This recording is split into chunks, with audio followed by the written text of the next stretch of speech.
बोले वृंदावन बिहारी लाल की जय, सत्यदेव महाराज की जय, लड्डू गोपाल महाराज की जय।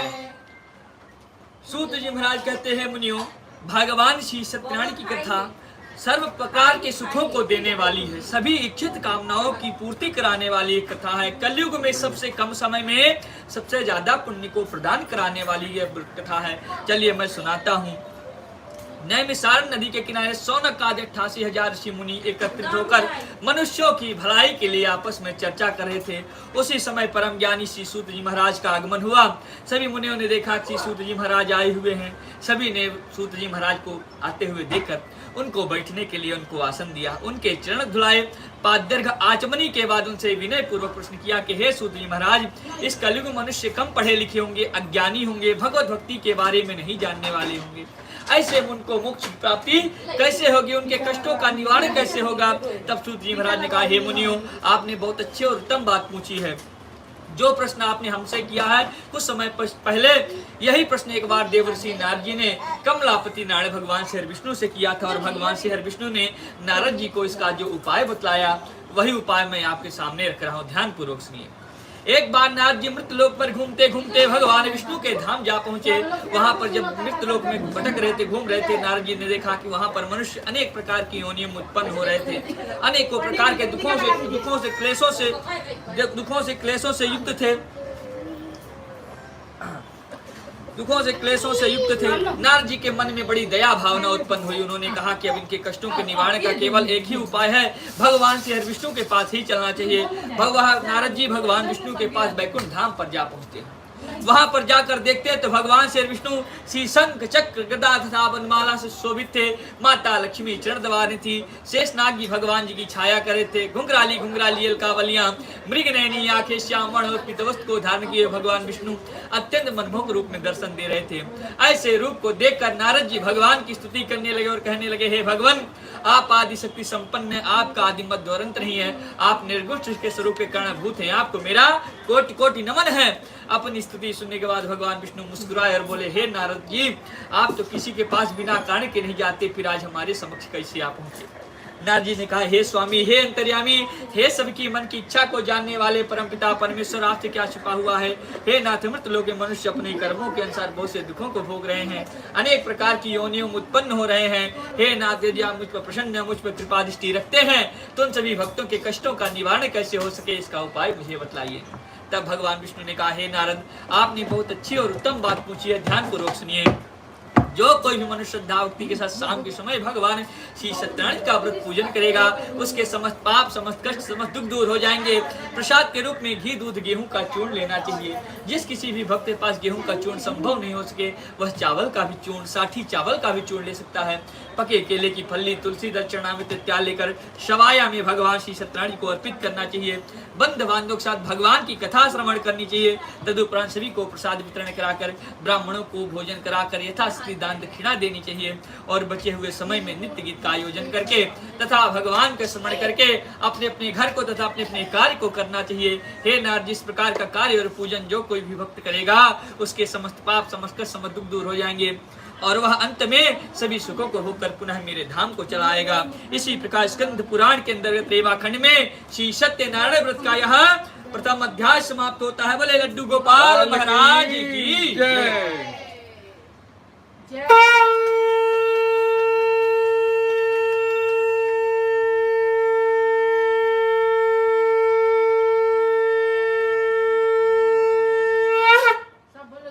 कृष्ण गोविंद हरे मुरारे, हे नाथ नारायण वासुदेवा। श्री कृष्ण गोविंद हरे मुरारे, हे नाथ नारायण वासुदेवा। ओम नमो भगवते वासुदेवाय नमः। बोले बाके बिहारी लाल की जय। सूत जी महाराज ने पुनः आग्रह से मुनियों को आगे कथा कहते हैं कि हे मुनियों, इस मृत लोक पर जिसने भगवान की कथा सबसे पहले की, वह सब मैं कथा कहता हूँ, ध्यान पूर्वक सुनिए। एक रमणीय काशी नामक नगरी थी, इसमें एक सतानंद नाम के वृद्ध गरीब ब्राह्मण रहते थे। वह अत्यंत गरीब और निर्धन ब्राह्मण थे। अपने तथा अपने परिवारजनों के पेट पालन के लिए प्रतिदिन भिक्षा मांगते और भिक्षा से जो कुछ भी धन मिलता उसी से अपना गुजर बसर करते। ब्राह्मणों से प्रेम करने वाले भगवान विष्णु दुखी बूढ़े ब्राह्मण को देखे तो भगवान से रहा नहीं गया। भगवान उनके कष्टों के निवारण के लिए स्वयं मृत लोक पर आए, बोले हे ब्राह्मण श्रेष्ठ, एक डंडी का वेद धारण करके आए और ब्राह्मण के पास जा पहुंचे। ब्राह्मण ने डंडी रूप धारण किए हुए भगवान को देखा तो भगवान से कहा कि हे नाथ, आप कौन हैं? उन्होंने कहा कि मैं ब्राह्मण दंडी महाराज हूँ। दंडी महाराज को देखकर ब्राह्मण ने हाथ जोड़ा और भगवान ने कहा कि हे ब्राह्मण, आप नित्य दुखियों को जो पृथ्वी पर कबिश के घर भटकते हैं, इससे अच्छा आप भगवान श्री सत्यनारायण का पूजन करें। उनकी कृपा से आपके सारे दुखी दरिद्र दूर हो जाएंगे। दंडी महाराज को देखकर सतानंद नाम के बुद्ध ब्राह्मण ने हाथ जोड़कर कहा कि हे प्रभु, मैं पूजन व्रत तो कर लूं, लेकिन इनका क्या विधि विधान है मुझे कुछ नहीं मालूम, कृपा करके आप मुझे बतलाइए। तब भगवान विष्णु ने जैसे नारद जी को उपाय बतलाया था, उसी प्रकार सतानंद नाम के वृद्ध ब्राह्मण को बतलाकर भगवान कुछ दूर जाकर पुनः अपने धाम को लौट जाते हैं। भगवान के जाते हुए ब्राह्मण संकल्प लेता कि हे दीनानाथ, हे भगवान श्री सत्यनारायण, कल आपके पास से भिक्षा मांगने से मुझे जो कुछ भी धन की प्राप्ति होगी उसी से मैं आपका व्रत पूजन करूंगा। इस प्रकार का संकल्प लिया। रात्रि में वह सोया, उसको नींद नहीं लगी। प्रातः काल जल्दी उठकर भगवान ठाकुर जी का स्मरण करके भिक्षा मांगने के लिए चल दिया। भगवान की ऐसी ऐसी मनकंपा हुई, ऐसी कृपा दृष्टि हुई कि उस दिन भिक्षा मुझको बहुत सारा धन प्राप्त हुआ। वह खुशी खुशी पूजन की सभी सामग्री को एकत्रित किया, विधि पूर्वक भगवान श्री सत्यनारायण के पूजन को किया। वह ब्राह्मण प्रत्येक माह भगवान का पूजन करने लगा, जिससे भगवान कृपा से वह शीघ्र ही धन धान से युक्त हो गया। नौकर चाकर ऐश्वर्य वृद्धि पद प्रतिष्ठा इत्यादि से युक्त होकर अपने नगर में एक सम्मानित और प्रतिष्ठित व्यक्ति के रूप में जीवन यापन करने लगा। एक समय वो अपनी धन संपत्ति के अनुसार भगवान श्री सत्यनारायण का व्रत पूजन कर ही रहा था कि उसी रास्ते से वैशाख माह का चल रहा था। वैशाख माह में अत्यंत प्रचंड गर्मी होती। उसी रास्ते से एक लकड़हारा गुजरा। लकड़हारे के सर पर लकड़ी गट्ठा था। वह प्यास से अत्यंत व्याकुल था। खाने पीने के लिए कुछ भी नहीं दिखा। आगे चलकर देखता तो उसको उसी सतानंद नाम के वृद्ध ब्राह्मण का मकान दिखा, घर दिखा। लकड़हारा लकड़ियों के गट्ठर को बाहर ही फेंककर ब्राह्मण के घर के भीतर जाता है और अंदर जाकर देखता तो वह ब्राह्मण इसी प्रकार भगवान का पूजन कर रहा था। लकड़हार श्रद्धा भक्ति के साथ भगवान के पूजन में भाग लेता है, भगवान के प्रसाद को ग्रहण करता है और ब्राह्मण के द्वारा भगवान की महिमा को जानता है। वह भी मन ही मन नमस्कार करके कहता है कि हे ठाकुर जी महाराज, आज लकड़ी बेचने से मुझे जो कुछ भी धन की प्राप्ति होगी उसी से मैं आपका व्रत पूजन करूंगा। इस संकल्प से भगवान श्री विष्णु प्रसन्न हो गए और भगवान की ऐसी ऐसी मनकंपा हुई, ऐसी कृपा दृष्टि हुई कि उस दिन वह लकड़हारा ऐसे सुंदर नगर में जा पहुंचा लकड़ी बेचने के लिए, जहां बहुत सारे धनवान लोग रहते थे। और भगवान ने ऐसे अपना चमत्कार दिखाया कि वह लकड़ियां साधारण सी लकड़ियों में परिवर्तित होकर चंदन की लकड़ियों में बदल गई और उसको रोज के हिसाब से उस लकड़ियों का 4 गुना अधिक मूल्य प्राप्त हुआ। खुशी खुशी वह पूजन की सभी सामग्री को एकत्रित किया, ठाकुर जी का नाम लिया, अपने परिवारजनों को बुलाया, जानने वालों को बुलाया, ब्राह्मणों के द्वारा विधि विधान के साथ ठाकुर जी महाराज सत्यनारायण बाबा का पूजन किया, जिससे भगवान की कृपा से वह लकड़हारा भी इस मृत्यु लोक में सभी सुखों को भोगकर भगवान विष्णु के धाम वैकुंठ धाम को ही चला गया। इसी प्रकार स्कंद पुराण के अंदर देवाखंड में श्री सत्यनारायण व्रत का यहाँ दूसरा अध्याय समाप्त होता है। बोले ठाकुर जी महाराज की जय, दंडी महाराज की जय।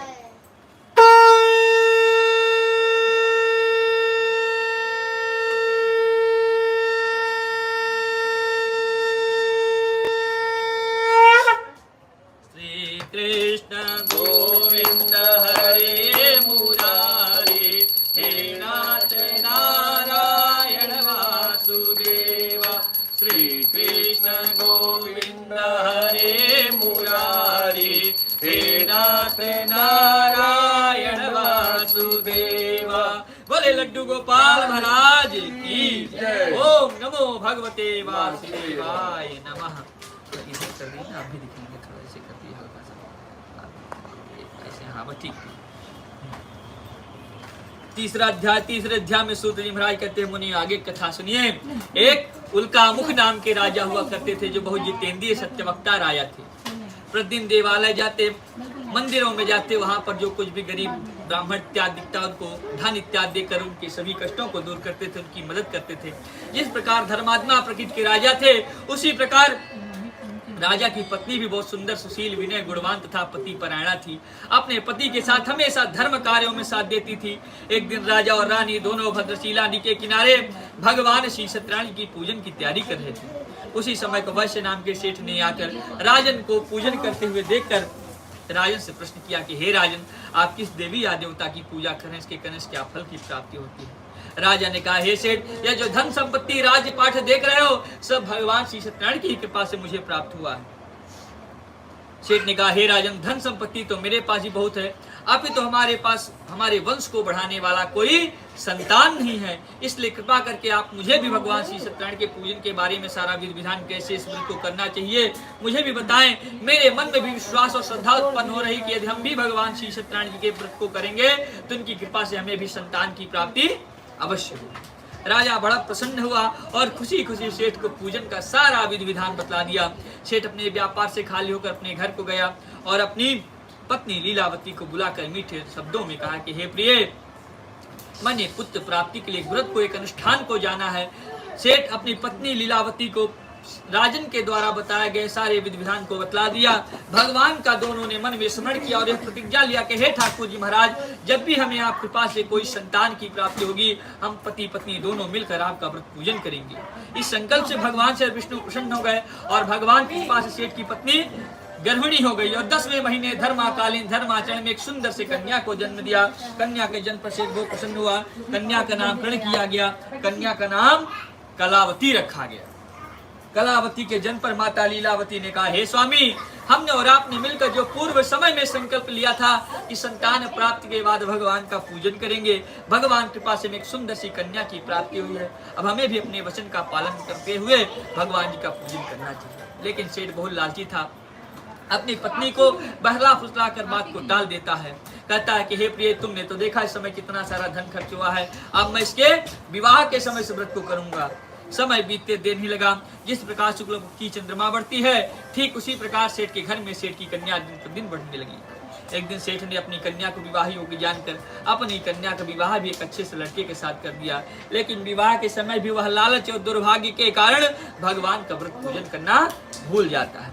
इससे भगवान उस पर रुष्ट हो जाते हैं, नाराज हो जाते हैं। भगवान कहते हैं, सेठ, तू बार बार मेरी पूजा से विमुख हुआ है, मेरा अपमान किया है, इसलिए जा समय आने पर तो इसका कठिन और दारुण दुख अवश्य मिलेगा। अब सेठ अपने दामाद को लेकर व्यापार के लिए निकल पड़ता है। वह व्यापार करते करते बहुत दूर राजा चंद्रकेतु के नगर में जा पहुंचता है। वहां पर उसने कई वर्षों तक व्यापार किया और व्यापार से खूब सारे धन को कमाया। एक दिन शाम के समय वो अपने दामाद से चर्चा करता है, मंत्रणा करता है कि हे दामाद जी, हमको अपने नगर से आए हुए कई वर्ष व्यतीत हो गए और व्यापार से हमने खूब सारे धन को भी कमा लिया है, अतः हम दोनों को अपने नगर की ओर चलना चाहिए। दामाद ने भी कहा, पिताजी आप उचित कर रहे हैं। इन दोनों ने मिलकर यह विचार विमर्श किया कि अगले दिन प्रातःकाल अपने नगर की ओर रवाना होंगे। तभी भगवान ने कहा, यही उचित समय है इनके अपराधों का दंड देने के लिए। इसलिए भगवान की माया का जिस राज्य में वह व्यापार कर रहे थे, उसी राज के राजा के हाथ चोरी हुई और चोर आकर चोरी का सारा सामान वहीं पर छुपा दिए जहां पर सेठ और सेठ के दामाद दोनों का ठिकाना था। पीछे से चोरों को पकड़ते हुए राजा के दूत आए और चोरी किए हुए धन को उन दोनों के पास ही रखा देकर उन दोनों को ही चोर समझ लिया और पकड़ कर ले गए, जेल में डाल दिया। भगवान की माया थी, ना तो किसी ने उनकी बात सुनी और ना ही किसी ने उनकी बात पर विश्वास किया। उन दोनों को जेल में डालकर कठोर दंड दिया जाने लगा। इधर सेठ के घर में भी जो कुछ भी धन था, धीरे धीरे वह भी खत्म होता गया। अंततः सेठ की पत्नी, सेठ की पुत्री कब इसके घर मांग के खाने लगी। एक दिन सेठ की पुत्री कलावती किसी ब्राह्मण के घर कुछ मांगने के लिए गई। वहां पर जाकर देखती तो वह ब्राह्मण भगवान श्री सत्यनारायण का पूजन कर रहा था। सेठ की कन्या भगवान के प्रसाद को ग्रहण करती है और थोड़ा प्रसाद अपनी माता के लिए भी लाकर अपनी माता को प्रसाद देती है। माता भगवान श्री सत्यनारायण के प्रसाद को ग्रहण करती है और कहती है, पुत्री कितना समय कहाँ व्यतीत कर दी थी। पुत्री भगवान श्री सत्यनारायण के पूजन के बारे में बतलाती है। जैसे ही माता भगवान श्री सत्यनारायण के प्रभाव को सुनती है, उनके नाम को सुनती है, उसको तुरंत स्मरण हो आता है कि हमने और हमारे पति ने मिलकर जो पूर्व समय में संकल्प लिया था कि संतान प्राप्ति के बाद भगवान का पूजन करेंगे।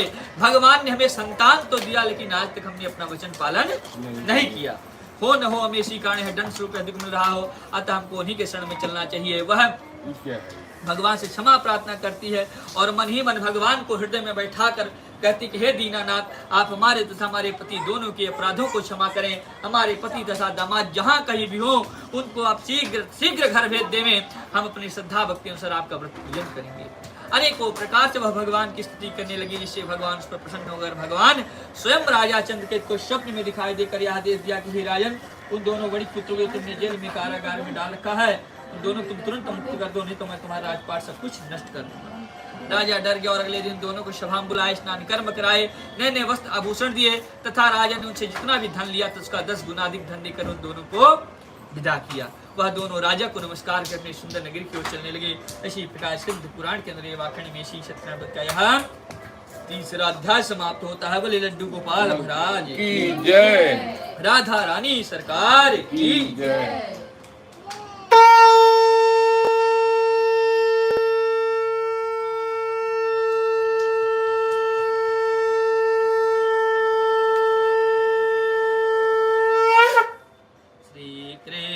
गोविंद हरे मुरारी, हे नाथ नारायण वासुदेवा।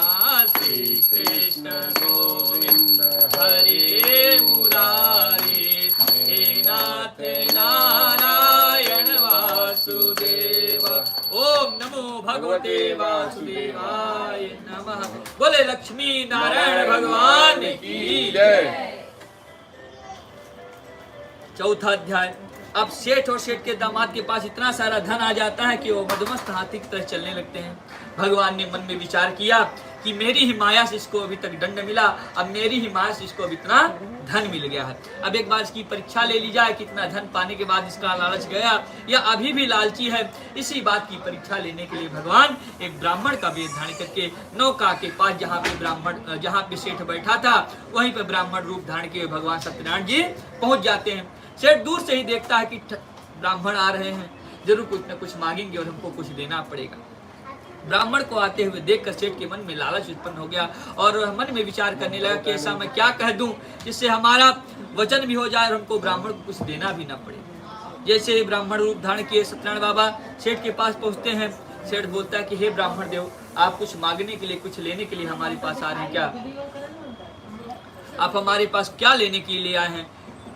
सेठ के वचन को सुनकर भगवान मुस्कुराते हुए कहा कि हे सेठ जी, आपके पास जो कुछ भी धन है उससे कुछ हमको भी दे दीजिए, हमारी जीविका भी चल जाएगी और ब्राह्मण दान में आपको भी पुण्य हो जाएगा, मिल जाएगा।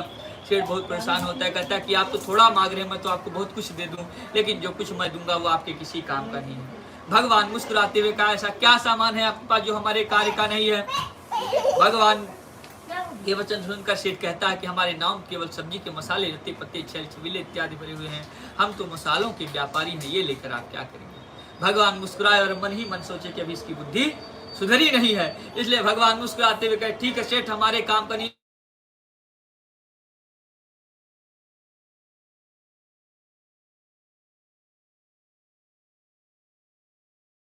कितना कहते ही कहाँ सोने चांदी से जल में भार के कान डूबी हुई थी, कहाँ लते पत्ते आदमी परिवर्तित होकर जल में उतराई। यह दृश्य जैसे सेठ ने देखा, तुरंत मूर्छित होकर भगवान के चरण को पकड़ लिया और भगवान से माफी मांगने लगा, कहने लगा, हे भगवान, हम आपकी माया को नहीं समझ पाए, नहीं जान पाए, इसलिए हमने आपसे झूठ और सत्य वचन कह दिया। हम आपके शरण में हैं, आप हमारे तरह पुराने धन की रक्षा कीजिए। जब बारंबार भगवान के अनेकों प्रकार से सेठ भगवान की स्तुति करने लगा तो भगवान को सेठ पर दया आ गई और भगवान ने जैसे नौका में धन था वैसे पुनः करके कुछ दूर जाकर अंतर ध्यान हो जाते हैं। सेठ पुराने धन को वापस पाकर बहुत खुश हुआ और वहीं पर विधि पूर्वक भगवान श्री सत्यनारायण के पूजन को किया और अपने नगर की ओर अपनी यात्रा को आरंभ किया। जैसे ही नगर के समीप पहुंचने वाला था, उसने एक दूत को बुलाया, कहा, जाओ हमारे घर में हमारे आने का समाचार देकर आओ। सेठ का दूत आगे आगे जाता है, सेठ के घर में पहुंचकर सेठानी तथा सेठ की पुत्री दोनों को नमस्कार कर कहता है कि सेठ जी अपने दामाद के साथ बहुत सारा धन लेकर बस अपने नगर की ओर आ ही रहे हैं। जैसे ही अपने अपने पतियों के आने के समाचार कलावती और लीलावती ने सुना, बस फूल ही नहीं समाई, सारा काम धाम छोड़कर अपने पति के स्वागत के लिए समुद्र के किनारे चल दी। उस समय सेठ की पुत्री कलावती भगवान का पूजन कर रही थी।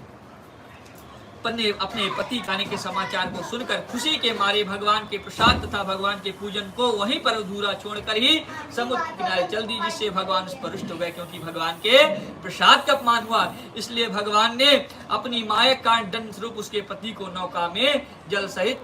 नौका से जल में अदृश्य कर दिया, छुपा दिया। अपने पति को जल में डूबा हुआ देखकर वह रोने लगी, कहने लगी संसार में जब हमारा पति जीवित नहीं रहा तो हम किसके साथ जीवित रहेंगे। इसलिए वह भी समुद्र में कूदने लगी। तभी आकाशवाणी की कन्या तूने भगवान श्री सत्यनारायण के प्रसाद का अपमान किया, स्वयं उनका अनादर किया है, इसीलिए तो दंडस्वरूप पे दुख मिल रहा है। भगवान श्री सत्यदेव तो बहुत दयालु हैं, भक्तों के ऊपर कृपा करते हैं, ये तुमसे क्षमा मांगे तेरे अपराध को क्षमा करेंगे। वह दौड़ी दौड़ी घर को जाती है, जहाँ पर पूजन कर रही थी श्रद्धा भक्ति से अपने मस्तक को झुकाती है। भगवान के प्रसाद को ग्रहण करके जब दोबारा समुद्र किनारे आती है तो उसका पति प्रसन्न को आता हुआ दिखाई देता है। वह अपने पति और अपने पिता दोनों से मिलकर बहुत खुश होती है और अपने पति के साथ में ससुराल चली जाती है।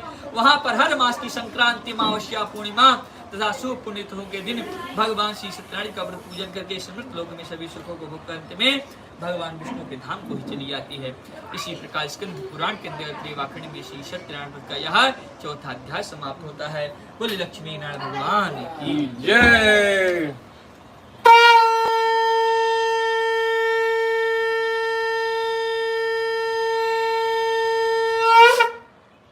श्री कृष्ण गोविंद हरे मुरारी, हे नाथ नारायण वासुदेवा। श्री कृष्ण गोविंद हरे मुरारी, हे नाथ नारायण वासुदेवा। ओम नमो भगवते वासुदेवाय नमः। बोले भक्त वत्सल भगवान की जय। पंचम और आखिरी अध्याय अंतिम कथा में, विश्राम कथा में सूत जी महाराज कहते हैं कि हे मुनियों, ध्यान पूर्वक सुनिए। अंतिम कथा कहता हूँ, जिस प्रकार प्रसाद का अपमान करने के लिए सेठ की कन्या को दंड मिला, उसी प्रकार एक तुंगध्वज नाम के राजा थे, वह भी भगवान के प्रसाद का अपमान किए, उनको भी इसी प्रकार दंड मिला। इनकी कथा कहता हूँ, ध्यान पूर्वक सुनिए। जो तुंगध्वज नाम के राजा थे वह बहुत प्रजापालक राजा थे। एक बार जंगल गए, वहां पर बहुत से पशुओं का शिकार किए। शिकार करके जब लौट रहे थे तो शाम के समय जंगल के किनारे एक विशाल बरगद का वृक्ष हुआ करता था। उसी बरगद के वृक्ष नीचे बहुत सारे जंगलवासी प्रतिदिन नियम और श्रद्धा के साथ नगरवासी ठाकुर जी का प्रतिदिन पूजन करते, आपस में प्रसाद इत्यादि ग्रहण करके मंगल गीत गाकर भगवान का नाम संकीर्तन करके आनंद की अनुभूति लेते। संयोगवश जब उसी रास्ते से राजा गुजर रहे थे, जंगलवासियों ने देखा कि यहाँ से राजा जा रहे हैं, हमारे राजा हैं। भगवान ठाकुर जी का प्रसाद ले जाकर राजा को भी दिया, लेकिन राजा अहंकार के कारण ना तो भगवान के प्रसाद को ग्रहण किया और ना ही भगवान के चरणों को नमस्कार किया, ना ही भगवान की ओर देखकर हाथ जोड़ा, ठुकरा कर सुंदर नगरी की ओर चल दिया। भगवान ने कहा, रे राजन तुझे तो अहंकार है। भगवान तो अहंकार को नष्ट करने वाले होते। भगवान ने कहा, हे राजन, जिस सुंदर नगरी का तुम्हें घमंड है, अहंकार है, जिसके कारण तुमने मेरा अपमान किया है, वही तुम्हारे पास नहीं रहेगा। भगवान ने इस प्रकार का श्राप दे दिया। भगवान के श्राप के कारण कहा, राजा ठाठ भाठ से रहता था, कहा दर दर की ठोकरें खाने लगा। उसके राज्य में युद्ध हुआ और युद्ध में वह राज्यपाट सब कुछ छिन गया। उसके 100 पुत्र से 100 के 100 पुत्र युद्ध में पराजित हो गए। कहा राजा ठाठ भाठ से रहता था, कहा दर दर की ठोकरें खाने लगा। वह समझ गया कि पूर्व समय में हमने भगवान का जो अपमान किया था, इसी कारण मुझे दंड स्वरूप अधिक मिल रहा है, अतः हमको उन्हीं के शरण में चलना चाहिए। राजा दोबारा जंगल आता है जहाँ प्रतिदिन भगवान का पूजन होता था। राजा अपने अहंकार को त्याग करके, अपने राजसमद को त्याग कर, सर्वस्व को भगवान के चरणों में न्यौछावर कर देता और भगवान के शरण में चला जाते। कहते हैं जो भी भगवान के शरण में जाता है उसका उद्धार हो जाता है। भगवान तो भक्त वत्सल है, भक्तों के दुखों को जार देर तक नहीं देख सकते। इसलिए राजन की दीनहीन दशा को देखकर भगवान को दया आ गई और भगवान ने इसे राजन का राजपाट था वैसे कर पुनः लौटा दिया। सूत जी महाराज कहते हैं, मुनियों, भगवान की कथा संपूर्ण हुई, लेकिन जिसने भी भगवान श्री सत्यनारायण के व्रत को किया, इस व्रत का क्या प्रभाव रहा, क्या पुण्य रहा, वह सब कथा कहता हूँ, ध्यान पूर्वक सुनिए। जो हमने सतानंद नाम के ब्राह्मण की चर्चा की थी, वह इसी सत्यनारायण के व्रत के प्रभाव से अगले जन्म में सुदामा नाम के ब्राह्मण हुए, जिन्होंने भगवान श्री कृष्ण की सेवा करके मोक्ष प्राप्त किया। जो लकड़हारे थे वो अगले जन्म में निषाद राज गुह्य बने, जिन्होंने भगवान श्री राम की सेवा करके वह भी मोक्ष प्राप्त किए। जो सेठ थे अगले जन्म में मोध्वज नाम के राजा हुए, जिन्होंने अपने पुत्र को आरी से चीर कर भगवान को अर्पित कर दिया, वह भी मोक्ष प्राप्त हुए। जो उनका मुख नाम के राजा थे वह राजा दशरथ बने, जिन्होंने भगवान श्री रंगनाथ की सेवा करके वह भी मोक्ष प्राप्त किए। जो तुंगध्वज नाम के राजा थे वह राजा अगले जन्म में स्वयंभन बने और मनवंतर में भगवत संबंधी सभी कार्यों को अनुष्ठानों करके वह भी मोक्ष प्राप्त किए। जो जंगलवासी थे वह अगले जन्म में गोपी गण बने, भगवान श्री कृष्ण की लीला में शामिल होकर वह भी मोक्ष को प्राप्त किए। सूत जी महाराज कहते हैं, मुनियों, जो भी भगवान श्री सत्यनारायण के व्रत को करता है, सुनता है, पढ़ता है, उसके समस्त पाप, समस्त कष्ट, समस्त दुख दूर हो जाते हैं। निर्धन को धन की प्राप्ति, निसंतान को संतान की प्राप्ति तथा सभी स्थानों पर विजय की प्राप्ति कराने वाला यह व्रत है। कलयुग में सबसे कम समय में सबसे ज्यादा पुण्य को प्रदान कराने वाला व्रत है। भगवान श्री सत्यनारायण को कोई ठाकुर, कोई ईश, कोई काल, कोई कालदेव, कोई शालिग्राम, कोई लक्ष्मीपति नारायण भगवान श्री विष्णु के नाम से जानते हैं। भगवान श्री विष्णु अनेक रूपों में व्यक्त होते हुए भी अपने सभी भक्तों के मनोरथ को सिद्ध करते हैं। ऐसे मनमुख रूप धन के परम पिता परमेश्वर भगवान श्री विष्णु के चरणों में इस भक्त का कोटि कोटि नमन है। इसी प्रकार स्कंद पुराण के देवाखंड में श्री सत्यनारायण व्रत का यह पंचम और आखिरी अध्याय समाप्त होता है। लड्डू गोपाल महाराज की जय।